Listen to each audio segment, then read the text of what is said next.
Almost everywhere in the world, Russians have become a tribe of outcasts. They are firmly associated with fascism, aggression, and terrorism. Somewhere, even Hitler and bin Laden are being dethroned because Putin has taken from them the title of the planet's main villains. Russians are also keeping up with their Führer and will go down in history as the most hated people of the 21st century. I support Ukraine.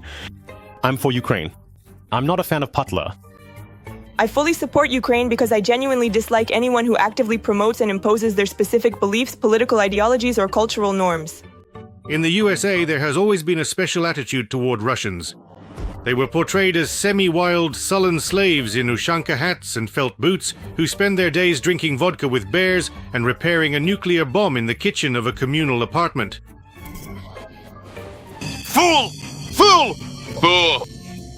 With cocaine! What exactly are your proofs for this? An unbreakable and enduring union of free and sovereign republics, fool. Hollywood, of course, exaggerated the image of Russians, but it accurately conveyed how Americans felt about them. It was ironic and more sympathetic than aggressive. People in the States genuinely felt sorry for those poor commies. And only 1 in 7 families in the Soviet Union owns A sleek modern car. a 10-year wait.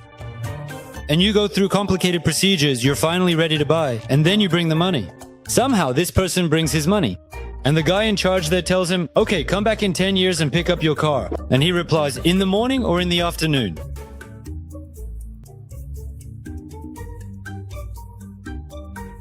And the guy behind the counter says, well, in 10 years, what difference does it make? And he answers, well, the plumber is coming in the morning. But then, at the height of the Cold War, the Soviets invaded Afghanistan and the negativity started to grow. President Reagan delivered his famous Evil Empire speech. Americans really started to see Russians as an evil that had to be fought by all means. Is it true that at your very first meeting, Reagan looked you in the eye and said, "Are you the evil empire?" Yes. A bunch more. The Union couldn't withstand the confrontation with the civilized world and fell apart like an old dresser. It turned out that to be a superpower, having a nuclear bomb isn't enough. You also need, at the very least, sanitary pads and Snickers bars. Why is there a line? Toilet paper and chicks. I don't know exactly. Russia in the 90s was in a pitiful state. And following historical tradition, kind-hearted Americans started to save this leaky old tub. The Americans were literally feeding Russians, sharing with them technologies and the achievements of the modern world. And the little restaurant really is charming. If you have the patience to wait in line, you'll enter a hall gleaming with sanitary and technical brilliance, where a young man or woman will instantly approach you, proudly wearing a branded badge with an irresistibly unusual inscription on their chest. In a country plagued by food shortages, McDonald's let people literally taste capitalism. Americans' attitude toward Russians improved dramatically. No more hostility, just peace, labor, and chewing gum. It was a genuinely positive attitude toward people who found themselves in a difficult life situation. Russian migrants who poured into the new world in a flood were welcomed with open arms by both American citizens and authorities. Even though many Russians refused to integrate into the new society, learn the language, or respect the culture, they were still treated well. What do you like most about this country? Absolutely nothing. Something. This is not America anymore when we arrived. It's more like the Soviet Union now. There's no freedom of speech. Before, you could drive around drunk. The police would stop you and ask, "Are you heading home?" You'd say, "Yeah, I'm going home." You see, it was kind of careful, that's all. But now you get fined and they take away your license. What proof do you have? But then Russians got enough to eat, got out of the economic crisis, and once again started dreaming of world domination. And most importantly, they started to fiercely hate America again. The US evokes both fear and envy in Russians, so Americanophobia is a defensive reaction of vatniks to an inferiority complex. Americans are really quite stupid. For a long time, Americans turned a blind eye to this. They looked condescendingly at the Russians spewing bile. There wasn't any noticeable negativity in American society. But then the orcs, led by the Pale Toadstool, attacked Ukraine. Starting from 2014, more and more Americans began to recall the phrase about the evil empire. And in 2022, the Russians finally got what they wanted. They are once again enemies of the United States of America. Just like in the old days. Wait for it. It's inevitable. No, seriously, you're a genius. I'm amazed. Bam, bam. It was no coincidence that Trump met with Putin in Alaska, where, across nearly 2 million square kilometers, fewer people live than in Odessa. Trump was afraid that in any other American region, huge demonstrations of protesters would simply have swept away the summit along with Putin. But even in sparsely populated and extremely remote Alaska, anti-Putin and anti-Russian protests were massive.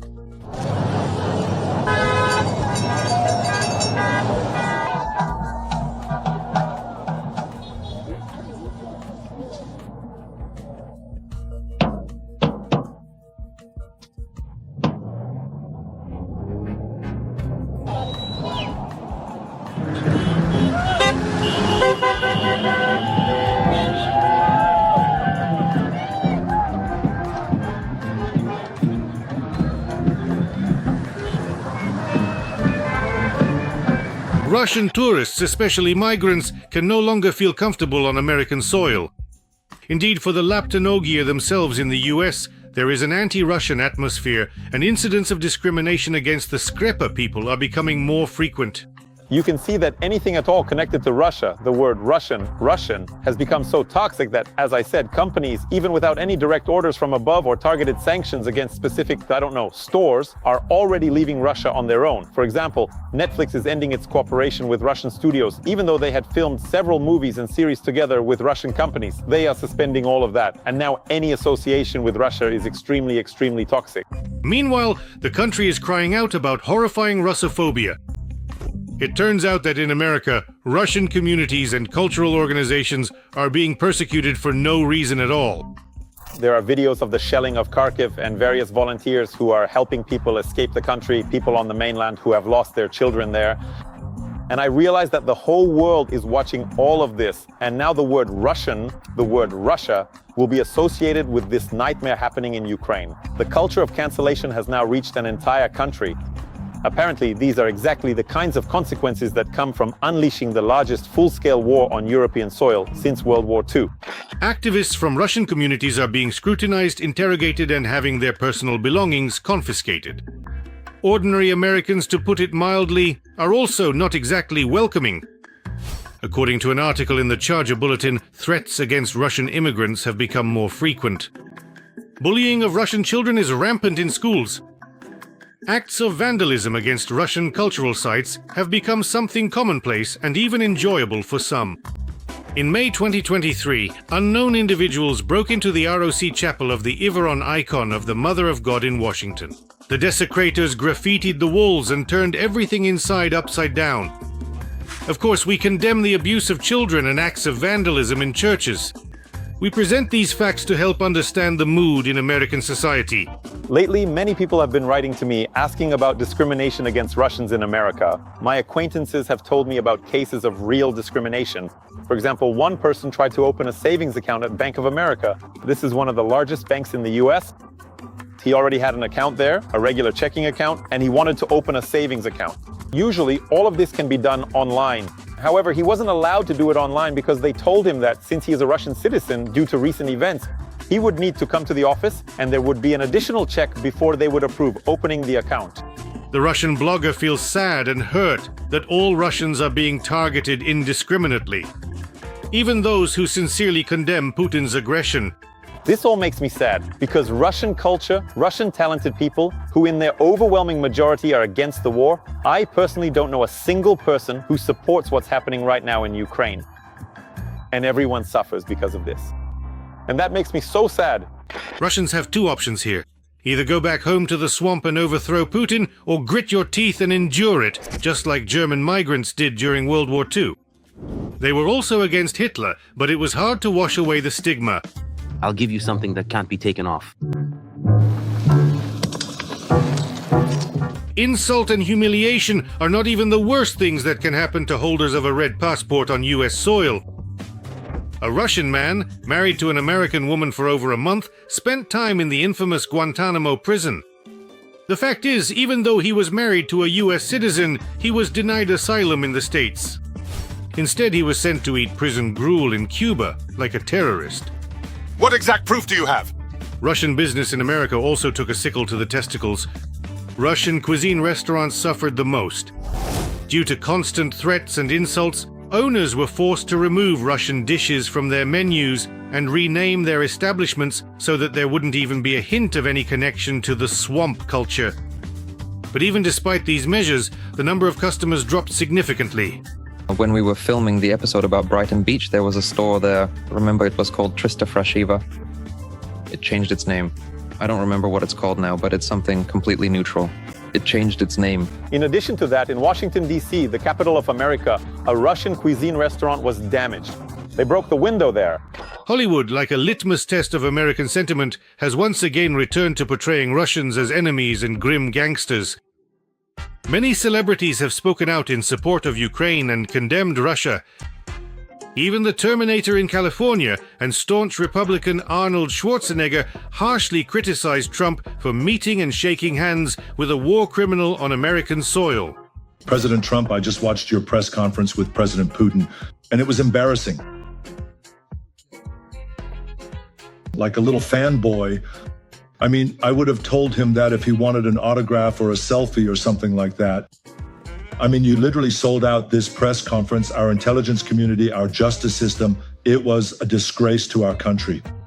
You're the president of the United States. You shouldn't do that.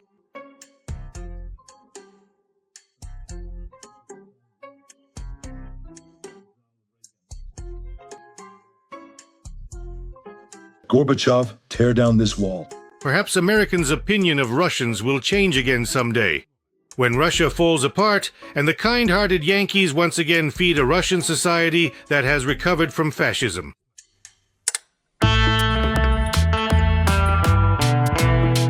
I would like to remind you that this video is created for entertainment purposes and contains elements of satire and irony. All facts and events are presented in a hyperbolized or exaggerated form to convey a comedic or dramatic effect. Our goal is not to mislead, but to highlight humor. Please take it with a smile.